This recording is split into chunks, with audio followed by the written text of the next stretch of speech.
안녕하세요. 78세 된 김순애입니다. 토론토에 살고 있는 할머니인데요. 오늘 여러분께 제 이야기를 들려드리려고 해요. 아마 듣고 나시면 많이 놀라실 거예요. 저는 지금 토론토 다운타운에 있는 콘도에서 혼자 살고 있어요. 1베드룸짜리 작은 집이지만 제가 좋아하는 곳이에요. 창밖으로 온타리오 호수가 보이거든요. 그런데 3년 전까지만 해도 저는 정말 힘든 시간을 보내고 있었어요. 외아들이 하나 있는데 그 아들의 아내, 그러니까 제 며느리 때문에 마음고생이 이만저만이 아니었거든요. 일단 제가 어떻게 캐나다까지 오게 되었는지부터 말씀드릴게요. 지금으로부터 거의 50년 전인 1975년에 남편과 7살짜리 아들을 데리고 토론토로 이민을 왔어요. 그때 제 나이가 33살이었으니까 정말 젊었죠. 한국에서는 남편이 작은 공장을 운영했는데 그때가 박정희 대통령 시절이라 해외 이민을 많이 떠나던 때였어요. 캐나다에 와서는 정말 힘들게 살았어요. 남편은 토론토 외곽에 있는 자동차 부품 공장에 다녔고 저는 한인타운에서 작은 세탁소를 시작했어요. 아침 6시부터 밤 10시까지 일했어요. 아들 대우는 캐나다에서 자라서 영어도 완벽하고 공부도 잘했어요. 토론토 대학교에서 회계학을 전공하고 지금은 다운타운에 있는 회계법인에서 시니어 매니저로 일하고 있어요. 연봉이 $12만 정도 되니까 꽤 잘 사는 편이죠.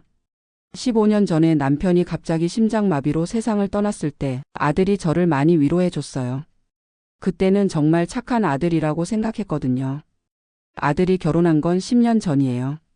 며느리 이름은 제니퍼 리인데 중국계 캐나다인 2세예요. 부모님이 홍콩에서 와서 토론토에 정착한 가정이고 제니퍼는 여기서 태어나고 자랐어요.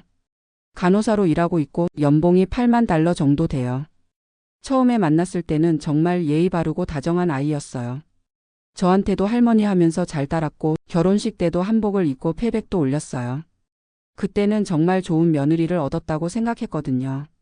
그런데 손자가 태어나고 나서부터 조금씩 달라지기 시작했어요. 처음에는 저도 몰랐어요. 아, 이게 문화 차이구나 하면서 넘어갔거든요. 예를 들면 제가 손자를 보러 아들 집에 가면 할머니 신발은 현관에 가지런히 놓아주세요. 할머니 아기 안기 전에 손 꼭 씻어주세요. 이런 식으로 말하는 거예요. 처음에는 깔끔한 며느리구나 했는데 시간이 지날수록 규칙이 점점 많아지더라고요. 할머니 우리 집에서는 실내화 신어주세요. 할머니 아기 기저귀는 제가 갈게요. 할머니 아이한테 한국말 가르치지 말아주세요. 이런 것들이 하나씩 늘어나면서 저는 점점 아들 집에 가는 게 불편해지기 시작했어요. 그래도 참았어요. 며느리 입장에서는 시어머니가 부담스러울 수도 있다고 생각했거든요. 무엇보다 아들이 행복해 보였으니까요. 둘째 손자가 태어나고 나서는 상황이 더 심해졌어요. 제가 아들 집에 갈 때마다 제니퍼가 저를 보는 눈빛이 달라졌어요. 귀찮다는 표정이 역력했거든요. 어느 날은 제가 손자들 보러 갔는데 제니퍼가 이렇게 말하더라고요. 할머니 죄송한데 미리 전화하고 오시면 안 될까요? 갑자기 오시면 저희도 준비가 안 되어 있어서요. 아들한테 얘기해 봤더니 아들도 아내 편을 들더라고요. 엄마 제니퍼 말이 맞아요. 요즘 젊은 부부들은 다 그래요. 미리 약속하고 만나는 게 예의예요. 그때부터 저는 제 자식 집에 가려면 미리 전화를 해야 했어요. 마치 남의 집에 가는 것처럼요. 정말 결정적인 사건이 일어난 건 3년 전 겨울이었어요. 첫째 손자 생일이라서 파티를 한다고 해서 갔는데 제니퍼의 부모님과 형제들도 다 와 있더라고요. 저만 혼자 한국 사람이었죠. 파티가 시작되고 1시간쯤 지났을 때 갑자기 화장실이 급해졌어요. 그래서 화장실 문을 열려고 하는데 제니퍼가 벌떡 일어나더니 저를 막더라고요. 할머니 잠깐만요. 그러더니 다른 사람들이 다 듣는 데서 이렇게 말하는 거예요. 할머니 죄송한데 우리 집 화장실은 못 쓰시겠어요? 공원에 공중화장실이 있으니까 거기서 이용해 주세요. 그 순간 정말 하늘이 무너지는 것 같았어요. 다른 사람들은 다 우리 집 화장실을 쓰는데 저만 공원 화장실을 가라고 하는 거예요. 그것도 손자들과 다른 가족들이 다 보는 앞에서요. 너무 창피하고 화가 났지만 손자 생일 파티를 망치고 싶지 않아서 참았어요. 추운 겨울에 코트를 입고 공원까지 가서 화장실을 이용했어요. 다시 돌아와서도 파티가 끝날 때까지 웃으면서 있었어요. 하지만 마음속으로는 눈물이 펑펑 났어요. 집에 돌아와서 아들한테 전화했어요. 대호야, 오늘 내 아내가 한 짓이 말이 되냐? 엄마 무슨 일이에요? 화장실도 못 쓰게 하고 공원에 가라고 하던데 나를 뭘로 보는 거냐? 그런데 아들 대답이 더 가슴 아팠어요. 엄마, 제니퍼가 그럴 만한 이유가 있을 거예요. 엄마도 이해해 주세요. 요즘 젊은 세대들은 위생에 민감해요. 그날 밤 잠을 못 잤어요. 40년 넘게 이 나라에서 살면서 이런 모욕을 받은 건 처음이었어요. 그 이후로 제가 아들 집에 갈 때마다 화장실 문제가 생겼어요. 미리 집에서 화장실을 다녀가야 했고, 만약 급해지면 근처 카페나 공원 화장실을 이용해야 했어요. 다른 규칙들도 점점 더 많아졌어요. 할머니, 우리 집에서는 한국말 하지 말아주세요. 아이들이 혼란스러워해요. 할머니, 한국 음식 냄새 나는 건 가져오지 말아주세요. 할머니, 아이들한테 용돈 주지 말아주세요. 교육에 안 좋아요. 심지어는 손자들이 저를 보면 인사도 안 하더라고요. 제니퍼가 뭘 가르쳤는지 모르겠지만 하이 그랜마 한마디도 안 해요. 정말 마음이 아팠던 건 추석이나 설날 같은 한국 명절 때였어요. 예전에는 아들이 와서 세배도 하고 떡국도 같이 먹었는데 결혼 후에는 그런 것도 없어졌어요. 엄마, 저희는 캐나다식으로 살고 싶어요. 한국 명절은 너무 복잡해요. 크리스마스나 추수감사절 같은 서양 명절은 제니퍼 부모님과 함께 보내고 저는 항상 혼자였어요. 정말 견디기 힘들었던 건 2년 전 일이에요. 제가 무릎 수술을 받고 일주일 정도 입원했을 때인데 퇴원하는 날 아들한테 전화했어요. 대호야, 오늘 퇴원하는데 좀 도와줄 수 있겠니? 그런데 아들이 이렇게 말하더라고요. 엄마, 죄송해요. 제니퍼가 병원 세균이 무서워해서 당분간 만나기 어려울 것 같아요. 택시 타고 집에 가세요. 돈은 제가 보내드릴게요. 혼자 택시 타고 집에 와서 며칠 동안 혼자 아픈 다리를 추스르면서 정말 많은 생각을 했어요. 내가 40년 넘게 이 나라에서 살면서 남편과 함께 온갖 고생을 다 하면서 아들을 키웠는데 이제 늙어서 이런 취급을 받아야 하나? 아들을 위해서 평생 아껴 모은 돈도 있고 토론토에 콘도 4채나 되는 부동산도 있는데 정작 나는 자식 집 화장실도 못 쓰는 신세가 되었구나. 그때부터 마음속으로 계획을 세우기 시작했어요. 일단 변호사를 만나서 상담을 받았어요. 한인 변호사인데 제 상황을 말하니까 깜짝 놀라더라고요. 어머니, 그런 대우를 받으면서 왜 지금까지 참으셨어요? 변호사와 상의해서 몇 가지 준비를 했어요. 첫째, 제 명의로 되어 있는 모든 부동산을 정리하기로 했어요. 둘째, 유언장을 새로 작성하기로 했어요. 제가 가지고 있던 부동산은 토론토 시내와 근교의 콘도 4채였어요. 시세로 따지면 총 320만 달러 정도 되는 거였어요. 하나는 80만 달러, 하나는 85만 달러, 하나는 75만 달러, 마지막 하나는 80만 달러 정도였어요. 원래는 다 아들한테 물려주려고 했던 거예요. 세탁소에서 40년 동안 벌어서 하나씩 사 모은 거였거든요. 남편도 살아있을 때 이거 다 대우주는 거야 했었고요. 그런데 이제는 생각이 바뀌었어요. 나를 이렇게 무시하는 사람들한테 왜 내 재산을 물려줘야 하나? 그래서 4채 다 팔기로 했어요. 부동산 중개업소에 연락해서 한 번에 다 내놨어요. 토론토 부동산 시장이 좋아서 금방 팔렸어요. 총 315만 달러에 팔렸는데 각종 수수료 빼고 실제로 제 손에 들어온 건 300만 달러 정도였어요. 아들한테는 아무 말도 안 했어요. 어차피 아들은 제가 뭘 하는지 관심도 없었으니까요. 부동산을 다 정리하고 나서 유언장을 새로 작성했어요. 기존 유언장에는 모든 재산을 아들한테 상속한다고 되어 있었는데 새 유언장에는 완전히 다르게 썼어요. 제 재산 300만 달러 중에서 100만 달러는 토론토 한인 노인회에 기부하기로 했어요. 100만 달러는 한국에 있는 고아원에 기부하기로 했어요. 나머지 100만 달러는 제가 살면서 쓰기로 했어요. 아들한테는 한 달러도 안 주기로 했어요. 모든 준비가 다 끝나고 나서 작년 봄에 아들한테 전화를 했어요. 대호야, 엄마가 할 말이 있으니까 내 집으로 갈게. 엄마, 갑자기 무슨 일이에요? 중요한 얘기야. 제니퍼랑 같이 들어야 할 얘기고. 아들 집에 갔는데 제니퍼가 또 현관에서 규칙 설명을 하려고 하더라고요. 할머니, 오늘은. 제가 손을 들어서 말을 막았어요. 됐어. 오늘은 내가 할 말만 하고 갈 거야. 거실에 앉아서 아들과 제니퍼를 보면서 말했어요. 너희들이 지난 몇 년 동안 나한테 어떻게 했는지 알지? 엄마, 무슨 말씀이세요?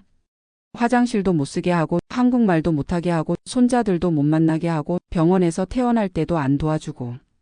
제니퍼가 변명하려고 했는데 제가 계속 말했어요. 더 이상 변명 안 들을 거야. 오늘 너희한테 알려줄 게 있어서 왔어. 그러면서 서류 봉투를 꺼냈어요.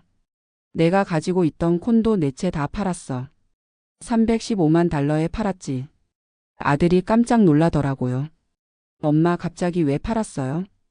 그거 다 제가 물려받을 거라고 하셨잖아요. 맞아. 원래는 너 주려고 했어. 근데 생각해보니까 나를 이렇게 무시하는 사람한테 왜 내 재산을 줘야 하나 싶더라고. 제니퍼 얼굴이 하얗게 변하더라고요. 할머니 무슨 말씀을. 그리고 유언장도 새로 썼어. 너희한테는 $1도 안 줄 거야. 내 재산은 다 기부할 거고 나머지는 내가 편하게 살다가 쓸 거야. 그 순간 제니퍼가 정말 이상하게 행동하기 시작했어요. 갑자기 숨을 헐떡헐떡 쉬면서 안 돼, 안 돼 하면서 소리를 지르더라고요. 그러더니 바닥에 주저앉아서 발작하듯이 떨기 시작했어요. 할머니 그러시면 안 돼요. 우리가 잘못했어요. 다시 생각해 주세요. 아들도 당황해서 어쩔 줄 모르더라고요. 엄마 제니퍼가 이래요. 어떻게 해야 해요? 저는 차분하게 말했어요. 이제야 진짜 모습이 나오네. 그동안 나한테 그렇게 대한 건 내 돈 때문이었구나. 제니퍼가 울면서 매달리더라고요. 할머니 제발요. 우리 애들 생각해서라도 다시 한 번만 생각해 주세요. 그때 정말 속이 시원했어요. 그동안 쌓였던 스트레스가 한 번에 풀리는 것 같았어요. 너희 애들? 그 애들이 할머니한테 인사도 안 하는 애들이지? 한국말 하지 말라고 가르친 애들이고? 아들이 무릎을 꿇고 빌더라고요. 엄마 저희가 잘못했어요. 앞으로는 정말 잘할게요. 유언장 다시 써주세요. 하지만 저는 마음을 바꿀 생각이 없었어요. 늦었어. 이미 변호사한테 다 등록했어. 법적 효력도 다 생겼고. 그날 이후로 아들이 매일 전화하고 찾아와요. 제니퍼도 완전히 사람이 바뀌었어요. 갑자기 극진하게 잘해주려고 하는데 이제 와서 뭘 해도 소용없어요. 할머니 앞으로는 우리 집이 할머니 집이라고 생각하세요. 할머니 한국 음식도 해드릴게요. 할머니 아이들한테 한국말 가르쳐 주세요. 이제 와서 이런 말을 하니까 더 역겨워요. 몇 달 전에는 아들이 변호사까지 데리고 왔어요. 엄마 법적으로 상속 포기를 철회할 수 있다고 해요. 하지만 제가 만난 변호사가 더 유능했나 봐요. 이미 모든 절차가 완료되었고 할머니가 정신적으로 온전한 상태에서 내린 결정이라서 철회가 불가능하다고 하더라고요. 그제서야 아들과 며느리가 포기했어요. 지금 저는 정말 행복해요. 300만 달러 중에서 200만 달러는 기부하기로 했지만 100만 달러면 제가 남은 인생 충분히 편하게 살 수 있어요. 캐나다에서 받는 연금도 있고 건강보험도 있으니까 의료비 걱정도 없어요. 무엇보다 더 이상 누군가 눈치를 보면서 살지 않아도 돼요. 제 집에서 제가 하고 싶은 대로 살아요. 한국 드라마도 보고 한국 음식도 해먹고 교회 친구들과도 자유롭게 만나요. 작년에는 한국에도 다녀왔어요. 15년 만에 가는 한국 여행이었는데 정말 좋더라고요. 서울에 있는 조카들도 만나고 고향 친구들도 만나고 한 달 동안 정말 즐겁게 지냈어요. 한국에서 돌아와서는 토론토 한인 노인회에서 봉사활동도 시작했어요. 저처럼 자식 때문에 고생하는 할머니, 할아버지들이 정말 많더라고요. 어떤 할머니는 며느리가 집안일만 시키고 용돈도 안 준다고 하고 어떤 할아버지는 아들이 요양원에 보내려고 한다고 울면서 상담을 받으러 와요. 그분들한테 제 이야기를 해드리면 정말 놀라워해요. 어머니 정말 용기 있으시네요. 저도 그럴 용기가 있으면 좋겠어요. 저는 이분들한테 항상 이렇게 말해드려요. 자식이 부모를 제대로 대접하지 않으면 부모도 자식을 위해 희생할 필요 없어요. 내 인생은 내가 책임지는 거예요. 가끔 아들이 전화를 해요. 목소리가 많이 풀이 죽어 있어요. 엄마 건강하세요? 응, 잘 지내고 있어. 엄마 저희 집에 놀러 오세요. 바빠서 못 가겠다. 실제로 바쁘기도 해요. 요즘에는 토론토 대학교에서 하는 시니어 프로그램에도 참여하고 있어요. 미술 수업, 요리 수업, 컴퓨터 수업도 들어요. 78세에 새로운 걸 배우는 재미가 쏠쏠해요. 특히 컴퓨터 수업이 재미있어요. 이제는 유튜브도 보고 한국 뉴스도 인터넷으로 보고 온라인 쇼핑도 해요. 세상이 얼마나 넓은지 새삼 느끼게 되더라고요. 그리고 여행도 많이 다녀요. 작년에는 한국 다녀왔고 올해는 유럽 여행을 계획하고 있어요. 프랑스, 이탈리아, 스페인을 한 달 동안 돌아볼 거예요. 혼자 여행하는 게 처음에는 불안했는데 시니어 전용 여행사를 이용하니까 편하더라고요. 비슷한 나이대 사람들과 함께 가니까 외롭지도 않고요. 며칠 전에는 정말 재미있는 일이 있었어요. 길에서 제니퍼를 만났는데 저를 보자마자 얼굴이 하얗게 변하더라고요.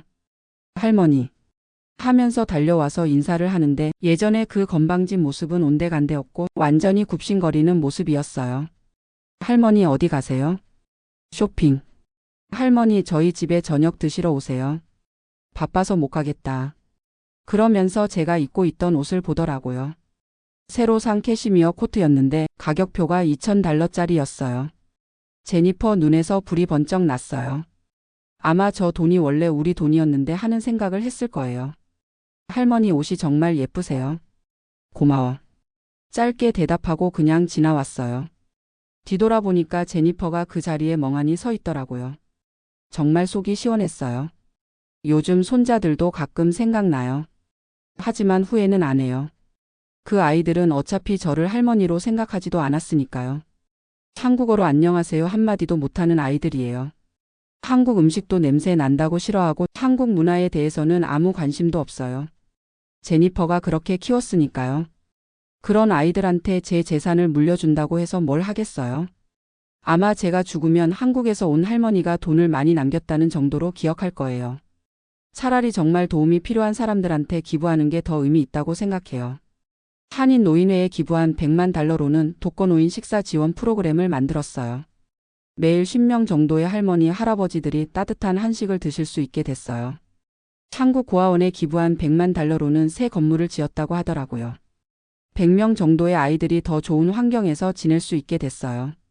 그 소식을 들었을 때 정말 기뻤어요. 제 돈이 정말 필요한 곳에 쓰였구나 하는 생각이 들었거든요. 아들한테 물려줬으면 아마 제니퍼가 더 큰 집 사는데 썼을 거예요. 아니면 명품 가방이나 보석 사는데 썼겠죠.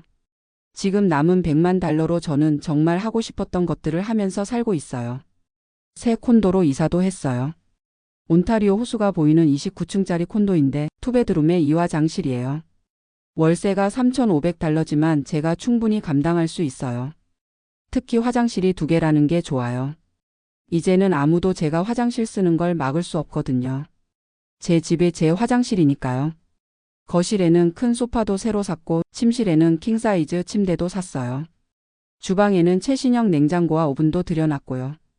뭔가 살고 싶은 대로 산다는 느낌이 들어요. 그동안 아들 눈치, 며느리 눈치 보면서 살았는데 이제는 정말 자유로워요. 가끔 한국에 사는 조카한테 전화가 와요. 고모 정말 잘하셨어요. 저희도 고모 이야기 듣고 많이 배웠어요. 조카 말로는 한국에서도 며느리 때문에 고생하는 시어머니들이 많다고 해요. 그런데 다들 참고 산다고 하더라고요. 자식을 위해서, 손자를 위해서 하면서요. 하지만 저는 생각이 달라요. 자식이 부모를 존중하지 않으면 부모도 자식을 위해 희생할 필요가 없다고 봐요. 특히 며느리가 시어머니를 무시하는 경우에는 더욱 그래요. 제가 40년 동안 캐나다에서 살면서 겪은 모든 어려움, 세탁소에서 새벽부터 밤늦게까지 일하면서 모은 돈, 그 모든 게 제 것이에요. 아들이 잘 되라고 모은 거지만 아들이 저를 제대로 대접하지 않으면 줄 이유가 없어요. 요즘에는 토론토에 있는 다른 한국 할머니들한테 제 이야기가 많이 알려졌어요. 길에서 만나면 이렇게 말씀하세요. 순애 씨 정말 용감해요. 저도 순애 씨처럼 할 수 있으면 좋겠어요. 저는 그분들한테 항상 이렇게 말해드려요.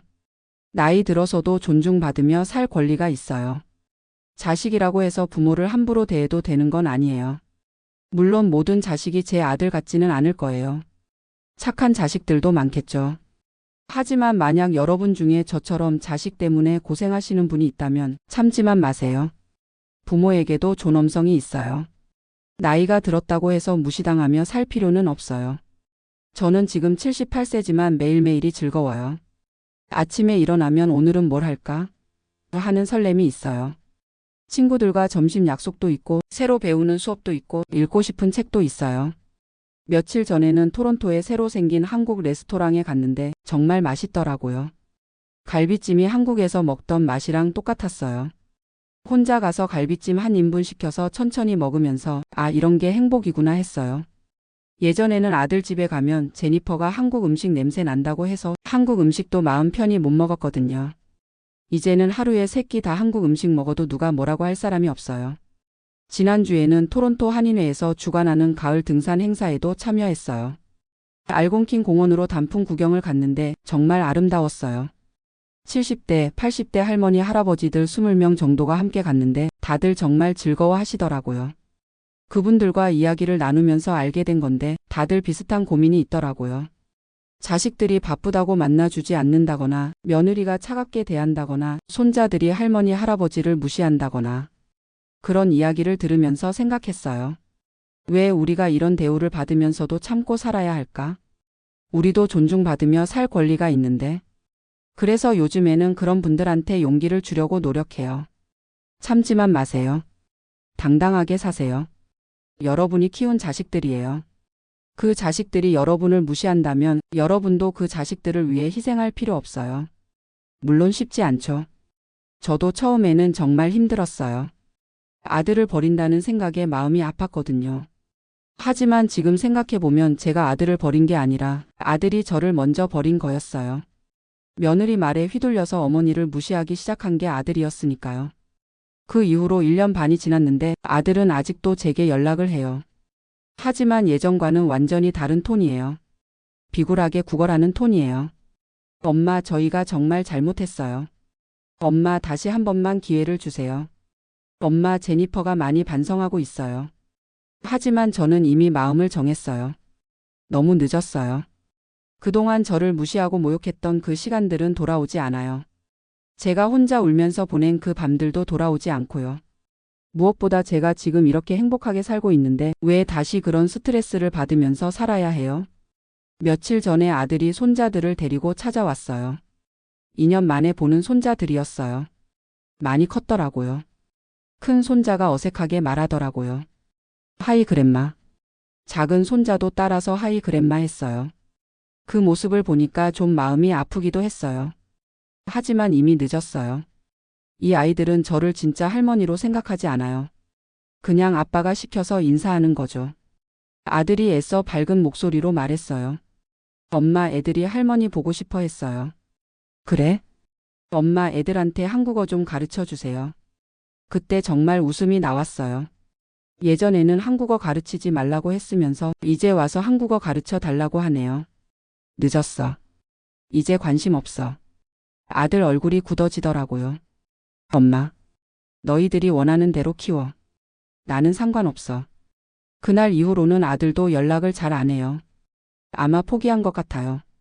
솔직히 말하면 가끔 외로울 때도 있어요.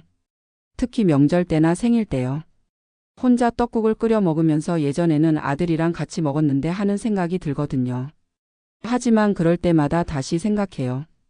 그때 아들이 정말 저와 함께 있었을까? 몸은 함께 있었지만 마음은 이미 제니퍼한테 가 있었던 거 아닐까? 그리고 지금의 자유로움과 비교하면 그런 외로움은 감수할 만해요. 작년 크리스마스에는 혼자 하와이로 여행을 갔어요. 호놀룰루에서 일주일 동안 지냈는데 정말 좋았어요. 바다도 보고 맛있는 음식도 먹고 한국에서 온 관광객들과도 친해졌어요. 새해에는 라스베이거스에 갔어요. 카지노에서 슬롯머신도 해보고 쇼도 보고 정말 신나게 놀았어요. 예전 같으면 이런 여행을 할 수 있었을까요? 아들 눈치, 며느리 눈치 보면서 여행비가 아깝다. 나이 들어서 뭔 여행이냐 하는 소리 들으면서요. 지금은 제가 하고 싶은 건 다 할 수 있어요. 돈도 충분히 있고 건강도 괜찮고 시간도 많으니까요. 얼마 전에는 정말 재미있는 일이 있었어요. 토론토 한인 신문에서 제게 인터뷰를 요청했어요. 용감한 할머니의 선택이라는 제목으로 기사를 쓰고 싶다고 하더라고요. 처음에는 거절했어요. 너무 개인적인 일이니까요. 하지만 기자가 계속 부탁하더라고요.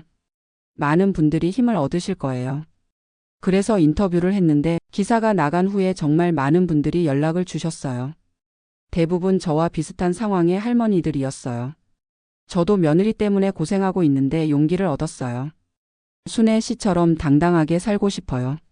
제 이야기도 들어보세요. 그분들 이야기를 들어보니 정말 다양한 사연이 있더라고요. 어떤 할머니는 며느리가 집안일만 시키고 외출도 못하게 한다고 하고 어떤 할머니는 손자 돌봐주라고 하면서 용돈은 한 푼도 안 준다고 해요. 어떤 할머니는 아들이 자기 통장을 관리한다면서 용돈도 제대로 안 준다고 하고요. 그런 이야기들을 들으면서 생각했어요. 왜 우리 세대 여성들은 이렇게 살아야 할까? 평생 가족을 위해 희생했는데 나이 들어서는 이런 대우를 받아야 하나? 그래서 요즘에는 그런 분들을 위한 모임을 만들었어요. 이름은 당당한 시니어 모임이에요. 한 달에 한 번씩 만나서 서로 이야기도 나누고 필요하면 전문가 상담도 받고 때로는 함께 여행도 가요. 지금 회원이 30명 정도 되는데 다들 비슷한 고민을 가지고 계세요. 하지만 모임에 나오시면서 많이 밝아지셨어요. 혼자가 아니구나. 나만 이런 고생을 하는 게 아니구나. 하는 생각을 하시는 것 같아요. 그리고 서로 정보도 나누고 도움도 주고받으세요. 어떤 분은 변호사를 소개해 주시고, 어떤 분은 좋은 여행사를 알려주시고, 어떤 분은 맛있는 레스토랑을 추천해 주시고요. 저는 이 모임을 운영하면서 정말 보람을 느껴요. 제 경험이 다른 분들에게 도움이 된다는 생각이 들거든요. 특히 며느리 때문에 고생하시는 분들한테는 꼭 이렇게 말씀드려요. 며느리가 시어머니를 무시하는 건 절대 용납할 수 없는 일이에요. 나이가 들었다고 해서 존중받지 못할 이유는 없어요. 당당하게 사세요. 물론 모든 며느리가 제 며느리 같지는 않을 거예요. 좋은 며느리들도 많겠죠. 하지만 만약 며느리가 시어머니를 무시한다면 그냥 참고 넘어가면 안 된다고 생각해요. 제가 처음부터 제니퍼한테 단호하게 대응했다면 상황이 달랐을 수도 있어요. 하지만 며느리니까 아들이 좋아하니까 하면서 계속 참았던 게 문제였어요. 그러다 보니 제니퍼는 저를 만만하게 보기 시작했고 결국에는 화장실도 못 쓰게 하는 지경까지 갔던 거죠. 지금 생각해보면 제니퍼의 행동은 단순한 문화 차이가 아니었어요. 저를 무시하고 업신여기는 행동이었어요. 그런 행동을 받아들인 제가 바보였죠. 하지만 늦었지만 바로 잡았으니까 다행이라고 생각해요. 78세 애라도 제 존엄성을 되찾았으니까요. 요즘에는 새로운 취미도 생겼어요. 도자기 만들기 수업을 듣고 있는데 정말 재미있어요. 손으로 흙을 만지면서 모양을 만들어 가는 과정이 마음을 평온하게 해줘요. 지난주에는 제가 만든 첫 작품이 나왔어요. 작은 화분인데 완벽하지는 않지만 제가 직접 만든 거라서 정말 기뻐요. 그 화분에 선인장을 심어서 거실 창가에 놓아뒀어요. 매일 아침 일어나서 그 선인장을 보면 기분이 좋아져요. 내가 78세에도 새로운 걸 배우고 만들 수 있구나 하는 생각이 들거든요. 그리고 독서 모임에도 참여하고 있어요. 한 달에 한 권씩 책을 읽고 토론하는 모임인데 다른 분들과 생각을 나누는 게 정말 즐거워요. 이번 달에는 82년생 김지영이라는 책을 읽었는데 정말 공감이 많이 됐어요. 여성이 살아가면서 겪는 어려움들이 잘 그려져 있더라고요. 토론 시간에 제 이야기도 조금 했어요. 며느리 때문에 겪었던 일들을요. 다른 분들이 정말 공감해 주시더라고요. 순애 씨가 정말 용감하게 하셨어요. 저도 그런 용기가 있으면 좋겠어요. 그런 말씀들을 들으면 제가 한 선택이 옳았다는 확신이 들어요. 내년에는 더 큰 계획이 있어요. 유럽 여행을 3개월 동안 할 예정이에요. 프랑스, 이탈리아, 스페인, 독일을 천천히 돌아볼 거예요. 혼자 가는 게 아니라 당당한 시니어 모임 회원들 중에서 함께 갈 분들과 같이 갈 예정이에요. 지금 5명 정도가 관심을 보이고 계세요. 3개월 동안 유럽에서 지내려면 비용이 많이 들겠지만 제게는 충분한 여유가 있어요. 아들한테 물려줄 돈으로 제가 하고 싶은 걸 하는 거니까 전혀 아깝지 않아요. 오히려 제가 직접 벌어서 모은 돈을 제가 쓰는 거니까 당연한 거죠. 가끔 아들 생각이 날 때도 있어요. 혹시 내가 너무 심하게 한 건 아닐까? 하는 생각도 들고요. 하지만 그럴 때마다 다시 생각해봐요. 제니퍼가 저에게 한 행동들을요. 화장실 사용 금지, 한국말 사용 금지, 한국 음식 반입 금지, 손자들과의 접촉 제한. 그리고 무엇보다 그 모든 것을 다른 사람들이 보는 앞에서 공개적으로 한 것들을요. 그런 모욕을 당하고도 참고 살아야 했을까요? 제 존엄성은 중요하지 않은 걸까요? 아니에요. 저도 존중받으며 살 권리가 있어요. 78세가 되었다고 해서 누군가의 눈치를 보면서 살 필요는 없어요. 그리고 제가 지금 이렇게 행복하게 살고 있는 걸 보면 제 선택이 옳았다는 확신이 들어요. 매일 아침 일어나면 오늘은 뭘 할까? 하는 설렘이 있어요.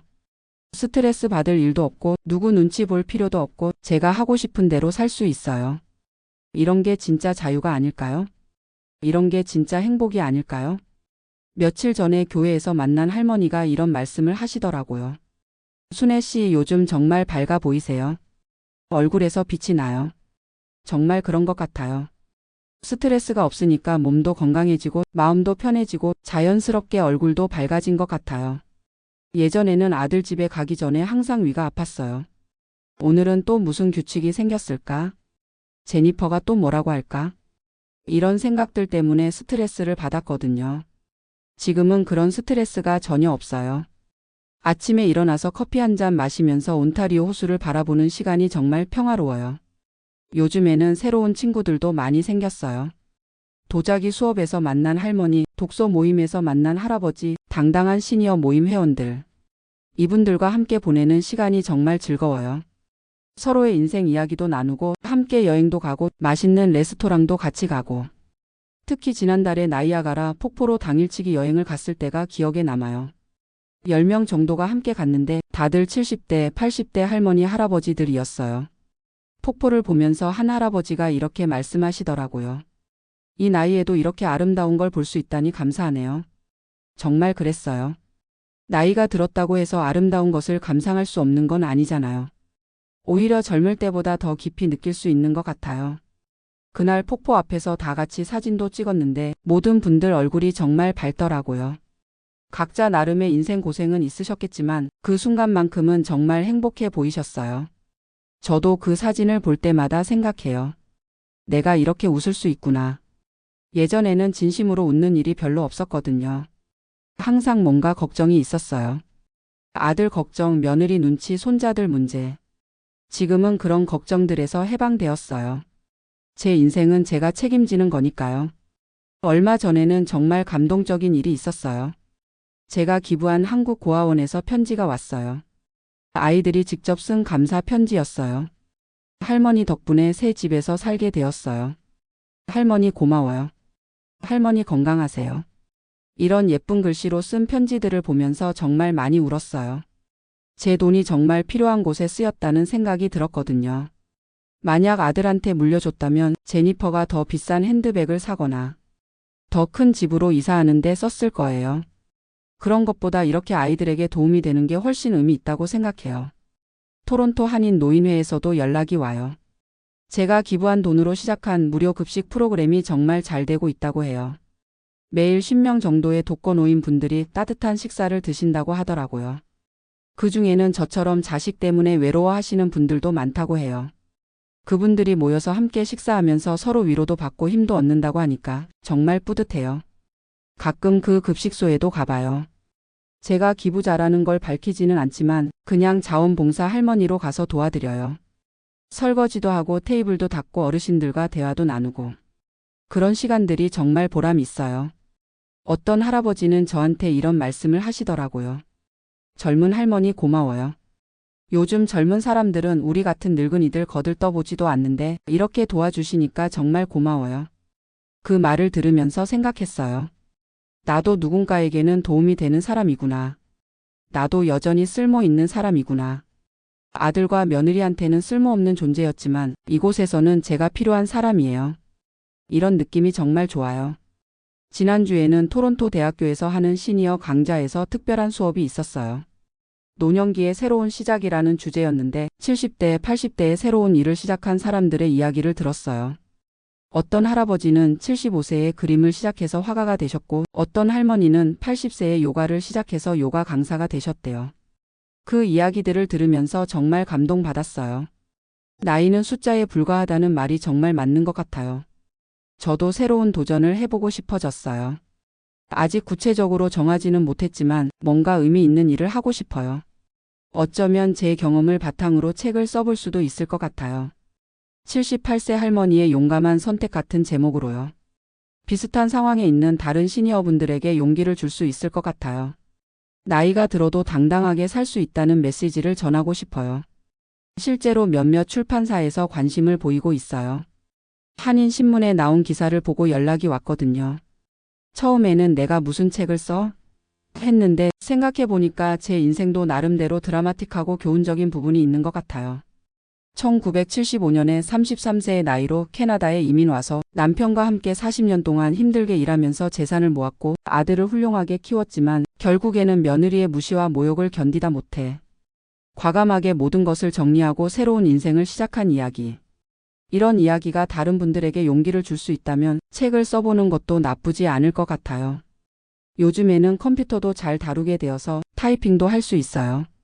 느리긴 하지만 차근차근 쓸 수 있을 것 같아요. 그리고 제가 운영하는 당당한 시니어 모임의 다른 회원분들 이야기도 함께 실으면 더 풍성한 내용이 될 것 같아요. 각자 다른 상황이지만 모두 나이 들어서도 당당하게 살기 위해 노력하는 분들이거든요. 어떤 할머니는 70세에 이혼하고 혼자 살기 시작했고, 어떤 할머니는 아들이 요양원에 보내려고 하는 걸 거부하고 독립적으로 살고 있어요. 어떤 할아버지는 자식들이 재산을 노리는 걸 알고 미리 전문 관리인을 고용했고요. 이런 이야기들이 모이면 정말 의미 있는 책이 될 것 같아요. 며칠 전에 아들한테서 또 전화가 왔어요. 목소리가 많이 지쳐 있더라고요. 엄마 안녕하세요. 응. 엄마 건강하세요? 응, 잘 지내고 있어. 엄마 저희 정말 반성하고 있어요. 그래? 엄마 정말 마지막으로 한 번만 더 기회를 주세요. 하지만 저는 이미 마음을 정했어요. 대호야, 엄마는 지금 행복해. 너희들 없이도 충분히 잘 살고 있어. 더 이상 이런 전화하지 마. 엄마. 엄마도 존중받으며 살 권리가 있어. 너희들이 엄마를 그렇게 대했을 때는 생각 안 했지? 그렇게 말하고 전화를 끊었어요. 좀 마음이 아프긴 했지만 후회는 없어요. 제가 용서해 준다고 해서 제니퍼가 진심으로 변할까요? 아마 잠깐 동안만 잘해주고 시간이 지나면 또 원래대로 돌아갈 거예요. 그리고 무엇보다 저는 지금이 너무 좋아요. 왜 다시 그런 스트레스 속으로 들어가야 해요? 어제는 당당한 시니어 모임 정기 모임이 있었어요. 이번에는 새로 오신 분이 3명이나 되었어요. 모두 60대 후반에서 70대 초반의 분들이었어요. 그중 한 분은 정말 제 상황과 비슷했어요. 며느리가 시어머니를 무시하고 아들도 아내 편만 든다고 하더라고요. 제가 평생 모은 돈이 5억 원 정도 있는데 며느리가 벌써부터 그 돈을 어떻게 쓸지 계획하고 있어요. 제가 살아있는데도 말이에요. 그 말을 듣고 정말 화가 났어요. 어떻게 시어머니가 살아있는데 상속 계획을 세워요? 그 할머니한테 제 이야기를 해드렸어요. 처음에는 그렇게 과감하게 할 수 있을까요? 하시더니 나중에는 저도 한번 생각해 보겠어요 라고 하시더라고요. 모임이 끝나고 개인적으로 상담도 해드렸어요. 변호사도 소개해드리고 구체적인 방법들도 알려드렸어요. 이런 일을 하면서 정말 보람을 느껴요. 제 경험이 다른 분들에게 도움이 되니까요. 오늘 아침에는 정말 기분 좋은 일이 있었어요. 집 앞 카페에서 커피를 마시고 있는데 낯선 할머니 한 분이 저한테 다가오시더라고요. 혹시 김순애 할머니세요? 네, 맞는데요. 저는 한인신문에서 할머니 기사를 본 독자예요. 정말 용기 있으시다고 생각했어요. 그 할머니도 비슷한 상황이라고 하시더라고요. 아들은 괜찮은데 며느리가 너무 차갑다고요. 할머니 이야기를 읽고 정말 많은 생각을 했어요. 저도 좀 더 당당하게 살아야겠다는 생각이 들었어요. 이런 말씀을 들으면 정말 뿌듯해요. 제가 겪은 일들이 헛되지 않았다는 생각이 들거든요. 그 할머니와 1시간 정도 이야기를 나눴는데 정말 많은 공통점이 있더라고요. 결국 당당한 시니어 모임에도 참여하기로 하셨어요. 이렇게 우리 모임이 점점 커지고 있어요. 처음에는 저 혼자 시작한 일인데 이제는 정말 의미 있는 커뮤니티가 되었어요. 다음 달에는 모임 창립 1주년을 맞아서 특별한 행사를 계획하고 있어요. 전문가를 초청해서 시니어의 권리에 대한 강연도 듣고 함께 식사도 하고 서로의 성과도 나누는 시간을 가질 예정이에요. 벌써부터 기대가 돼요. 1년 전만 해도 혼자서 외롭게 지냈는데 이제는 이렇게 많은 분들과 함께 의미 있는 일을 하고 있으니까요. 내일은 도자기 수업이 있는 날이에요. 이번에는 좀 더 큰 작품에 도전해 볼 예정이에요. 화분이 아니라 밥그릇을 만들어 볼 거예요. 선생님이 순애 씨는 손재주가 정말 좋아요라고 칭찬해 주셨거든요. 78세에도 새로운 재능을 발견할 수 있다니 정말 신기해요. 만든 밥그릇으로 혼자 밥을 먹으면 더 맛있을 것 같아요. 제가 직접 만든 그릇이니까요. 그리고 다음 주에는 독서 모임에서 발표를 할 예정이에요. 이번에 읽은 책이 나이 든다는 것의 의미라는 책인데 정말 공감이 많이 됐어요. 나이가 든다고 해서 무능해지는 것도 아니고 누군가에게 의존해야 하는 것도 아니고 존중받지 못해도 되는 것도 아니라는 내용이었어요. 제 경험과 책 내용을 연결해서 발표 준비를 하고 있는데 다른 분들에게도 도움이 될 것 같아요. 이렇게 매일매일 새로운 일들이 있으니까 하루하루가 정말 알차요. 예전에는 아들 연락 기다리고 손자들 보러 가는 것 빼고는 할 일이 별로 없었는데 지금은 시간이 부족할 정도예요. 가끔 거울을 보면 제 얼굴이 많이 밝아진 것 같아요. 스트레스가 없으니까 주름도 덜 생긴 것 같고 표정도 훨씬 부드러워진 것 같아요. 교회에서 만나는 분들도 순애 씨 요즘 정말 젊어 보여요 라고 말씀해 주세요. 마음이 젊어지니까 몸도 따라서 젊어지는 것 같아요. 건강검진을 받아도 의사가 깜짝 놀라요. 78세 치고는 정말 건강하시네요. 혈압도 좋고 콜레스테롤도 정상이고 스트레스가 건강에 얼마나 나쁜 영향을 주는지 새삼 느꼈어요. 예전에는 항상 속이 쓰렸는데 지금은 그런 증상이 전혀 없어요. 잠도 잘 와요. 예전에는 밤에 잠이 안 와서 고생했는데 지금은 머리가 베개에 닿으면 바로 잠들어요. 아침에도 개운하게 일어나고요. 이런 게 진짜 건강한 삶이 아닐까요? 다음 달에는 정말 특별한 계획이 있어요. 한국에 있는 제가 기부한 고아원을 직접 방문해 볼 예정이에요. 아이들도 만나보고 제 돈이 어떻게 쓰였는지도 확인해 보고 싶어요. 고아원 원장님이 초청해 주셨거든요. 후원자님이 직접 오신다면 아이들이 정말 좋아할 거예요 라고 하시더라고요. 아이들이 쓴 감사 편지를 받았을 때도 감동적이었는데 직접 만나면 얼마나 더 감동적일까요? 그리고 그 기회에 한국도 좀 더 둘러볼 계획이에요. 서울 구경도 하고 제가 어렸을 때 살았던 고향도 가보고 싶어요. 50년 전에 캐나다로 떠날 때와 지금의 한국이 얼마나 달라졌는지 보고 싶거든요. 한국에 사는 조카들도 만날 예정이에요. 조카들이 정말 좋아하더라고요. 고모 정말 오세요? 우리가 안내해 드릴게요. 가족이라는 게 꼭 자식만이 아니구나 하는 생각이 들어요. 조카들이 저를 이렇게 반겨주는데 정작 제 아들은. 하지만 이제는 그런 생각 안 해요.